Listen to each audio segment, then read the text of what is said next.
What's going on, everyone? We're here for WSS Semifinals against Popplio, coach of the Enschede Ponytas.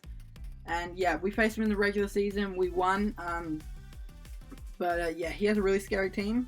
As you can see, he has a Kieran Black. He also has a Cell Stealer. He decided not to bring it. Clefable definitely got lots of problems on his team. Chansey. So yeah, I actually have my team for this one. I had my team saved somewhere. So yeah, I'm going to run through what my actual sets are real quick, and we'll get into it. I brought the same 6 mons as I did in the regular season because I felt like that was like my best team, pretty much, or close to my best team for what I brought in the regular season. I did change some of the sets up though, of course. So first of all, we have Ho-Oh with obviously Regenerator, max HP, 88 attack, 120 defense, 48 speed with an impish nature, so a bit more of a defensive Ho-Oh. We have Sacred Fire, Sub, Toxic, and Curse. So yeah, I feel like this Ho was really good. Again, like, this was so long ago, but obviously if I can sub up and click Sacred Fire, he doesn't have much that wants to take it. The things that do want to take it don't want to take a Toxic, and cursing up is just really nice versus team. I have Ferium Z, Tapu Koko, max special attack, 248 speed, 8 attack with a mild nature, Wild Charge, Dazzling Gleam, Taunt, and Roost. So yeah, I brought Taunt Roost in the regular season as well. We have Eye Puffer Berry Muck with Gluttony, 248 attack, max Spadef, 8 speed, Adamant Nature, Knockoff, Poison Jab, Curse, and Recycle. This does really well versus him, and especially seeing he didn't bring that Cell Stealer, like, Muck is looking really nice in this game. I have Focus Sash Chomp with max attack, 200 speed, 56 HP, Jolly Nature. That's enough to outspeed the Kieran Black, I believe. I was figuring just kind of leading with this and trying to punch a hole through his team. We have SD, Dragon Claw, Earthquake, and Firefang. We have a red card, Fortress, with Sturdy, max HP, max Spadef, 4 defense, Sassy Nature, Stealth Rocks, Toxic Spikes, Gyro Ball, and Rapid Spin. Basically getting up has a really nice versus team. And the situation with Clefable makes it so if he is unaware, he is going to get poison, which is really nice for me. Just poison on all his mons is actually really great. His hazard removal is the Silvally and the Superior. If I can get a poison off on either of those, that's really good as well. But yeah, if he's unaware, he's going to get poison, and if he's Magic Guard, then he's not going to be able to deal too well with Swords Dance, Trump, and Curse Ho-Oh.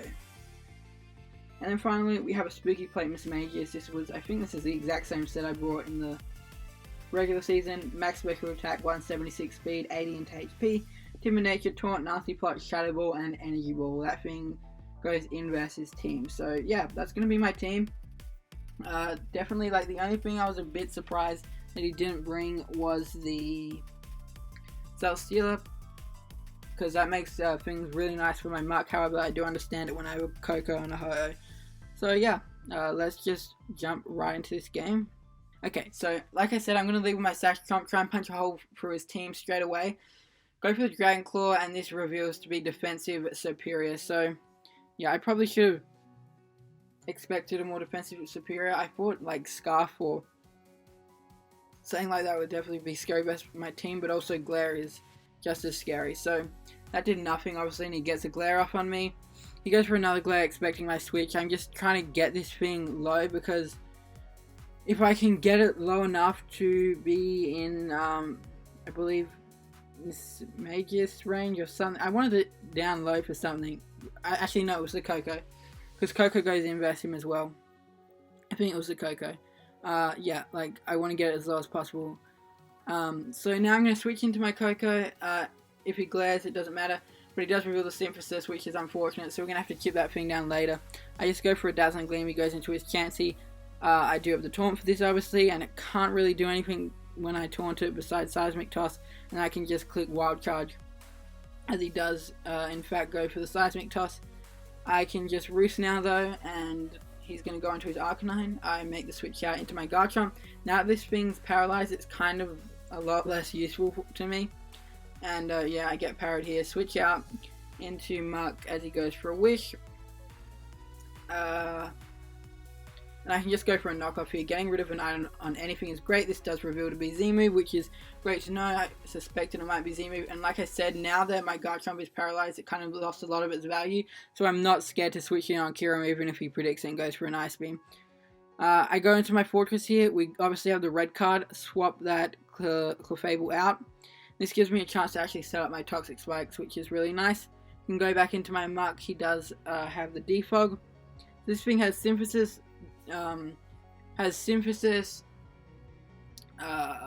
Defog, and Glare. So it only has one move. So it either, like, if it's Leaf Storm, then he can't touch her. So where was I? Yeah, so if he has Leaf Storm, like, he can't touch my Ho-Oh or my Fortress. And then if it's something else, then, like, it's not gonna be doing that much. If it's like Leech Seed or something, that's fine. I go for the Poison Jab on the Kyurem here. I was going for that to try and get the poison. We do get it. That's really nice to get the poison off on the Kyurem. And yeah, like I said, like, I have no switch into this, and seeing my Garchomp is expendable at this point, I'm just gonna switch the Garchomp in on every time. I don't care if it's predictable. I'm gonna go for the Fire Fang here as he switches into his Arcanine. Now he goes Clefable. We get parried again. Unfortunate. Got parried a lot with the Garchomp. I can switch in my Muck on the Clefable here. And yeah, this just gives me an opportunity to go for a Poison Jab. Nothing wants to switch in on Poison Jabs, knockoffs, anything like that. So I can get rid of this Arcanine's item here. He does reveal Flamethrower, which is interesting. I can go into Garchomp again on this. Like, when I don't really know what to switch in, I can just go Garchomp because, yeah, it's expendable. Now I'm going to go into my Fortress. If he's just Hidden Power Fire, then, like I said, is not going to be... Like, I can set up hazards on this regardless, and if it's Hidden Power Fire, then I know he cannot touch my Coco because his only attack is Hidden Power Fire. Glare obviously doesn't affect me. Then he has Defog and Synthesis. So now I know my Coco is completely safe as it is. It was either going to be my Coco safe, or Ho-Oh and Fortress can deal with it a lot better. Actually, not really. I don't really want to switch Ho-Oh and Glare, but yeah, it would allow my Fortress to just keep getting hazards up on this. So yeah, I can get up another Toxic Spike as he's going to go for a Defog. I just keep spamming Toxic Spikes, trying to get them up because yeah, I didn't really see any reason to switch there, and if I get parried and he gets rid of the hazards, then it's fine. It's either I keep the hazards up, or he gets off the Defog and I go into Coco, which I now know he can't touch, so it didn't affect me either way. This gives me a free swap into my Coco. I can click Wild Charge here. I know he can't touch me with anything. His best move to hit me is Hidden Power Fire, which does absolutely nothing. And yeah, I'm just going to keep going for Wild Charge here. Nothing on his team wants to switch in on it. As he goes to Silvally, and actually reveals to be Silvally normal, which is interesting. Go to my Chomp, goes to his Clefable, go to my Muck. Yeah, now here I go for another knockoff. I knew he'd just switch in the Kyurem, so it didn't really matter what I went for too much there. Gonna go into my Chomp again. Finally, he goes for the Ice Beam to kill it. I'm fine with that. I can go back into my Coco. I have no idea why I just got that notification. Anyway. So it's sort of a thing where every time his Kyurem comes in now, it kind of forces a kill against me, but every time my Coco comes in, it kind of forces a kill against him. So I do go for the Twinkle Tackle. This finally gets rid of the Superior. It's now at an amount of HP where I'm like, it's not a problem for me anymore. I can go for a Wild Charge because it would kill the Superior and do more to the Clefable. So the Clefable took a ton there. I did get the crit.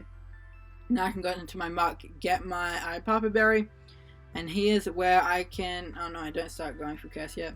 Go for the Poison Jab here. This is a long game, by the way. Go for a Poison Jab. Just keep going for Poison Jab. Getting a poison off on anything is nice. Get the poison on the Arcanine. Great. And here I figured I can just start cursing up, right? Yeah. I go for the Recycle. Do I stay in? Yeah, I do stay in. So now I realize, like, not realize, but now like I figure is a good time to start going for Curse. The only way it's bad for me if he goes for Flamethrower and gets a 10% burn, but even then, it's still not too big of an issue. Obviously, I prefer to not get burned though. So this Arcanine reveals its best way to hit me is the Flamethrower. I can go for a Poison Jab. Now do a good chunk to the Kyurem. I'm going to switch it out. I can bring the Muck in pretty much whenever I want, and it's still going to be able to do the exact same thing. So I can just let the Fortress in, and yeah, I actually get him to use his Z move there. I guess he didn't thought I'd switch, didn't know if he could kill me and didn't want to take a Gyro Ball or something. So yeah, we get rid of the Z move, which is great. Can go back into my Koko now and kind of force another kill against him, as he is just going to let the Superior go down. Go for the Dazzling Gleam here. Now he goes into his Clefable. I can just go for a Roost on this. Moonblast is doing a lot, so I figured in case he went for like a Wish or something. I can keep going for Roost though. He does go for the Wish now. I get my Koko back up to a good amount of health, and yeah, it's a really big problem for him. Now I do just go for the Dazzling Gleam because I did not want him getting in that Kyurem and getting the Wish back on it. I needed to keep that Kyurem low, so like I didn't care if he stayed in.